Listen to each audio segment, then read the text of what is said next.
ഏത് കാര്യത്തിനും validation seek ചെയ്യുന്ന, റീഅഷുറൻസ് സീക്ക് ചെയ്തുകൊണ്ടിരിക്കുന്ന ഒരാളാണോ നിങ്ങൾ? എന്തുകൊണ്ടായിരിക്കും ഇങ്ങനെ ചെയ്യുന്നുണ്ടാവുക? പല സമയത്തും നിങ്ങൾ ചെയ്യുന്ന കാര്യങ്ങളെ കുറിച്ചിട്ട് നിങ്ങൾക്ക് തന്നെ സംശയങ്ങളല്ലേ, അല്ലെങ്കിൽ നിങ്ങളോട് മറ്റുള്ളവരുടെ സമീപനത്തിനെ കുറിച്ചിട്ടൊക്കെ നിങ്ങൾക്ക് എപ്പോഴും സംശയാലുക്കളായിക്കൊണ്ടിരിക്കുന്നത്, അതിനകത്ത് എപ്പോഴും ഒരു ക്ലാരിറ്റി സീക്ക് ചെയ്തുകൊണ്ടിരിക്കുന്ന സ്വഭാവം എന്ന് പറയുന്നത് നമ്മൾ ഓരോ കാര്യങ്ങളെ കുറിച്ചിട്ട് ഭയങ്കരമായിട്ട് ചിന്തിച്ച് കൂട്ടുന്നത് കൊണ്ടുകൂടി സംഭവിക്കുന്നതാണ്.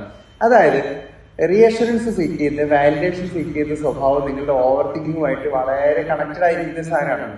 അങ്ങനെ ചെയ്യുന്ന ആളുകളെ സംബന്ധിച്ചിടത്തോളം അവർക്ക് പ്രോപ്പർ ആയിട്ടുള്ള ഒരു ഡിസിഷൻ എടുക്കാനോ, ഒരു കാര്യത്തിനെ കോൺഫിഡന്റ് ചെയ്ത് അതിനകത്ത് ഒരു തീരുമാനം എടുത്ത് പെട്ടെന്ന് മൂവ് ഓൺ ചെയ്യാനോ പറ്റാതെ ഒരുപാട് വിഷയം അതിനെ കുറിച്ചിട്ട് തന്നെ ചിന്തിച്ച് സ്വയം ഒരു കോൺഫിഡൻസ് ഇല്ലാത്ത മറ്റാരെങ്കിലും ഒക്കെ പറഞ്ഞാൽ മാത്രം അതിന്റെ മേലെ ഒരു വിശ്വാസത്തോടുകൂടി മാത്രം കാര്യങ്ങൾ ചെയ്യാൻ പറ്റുന്ന ആളുകളായിരിക്കും.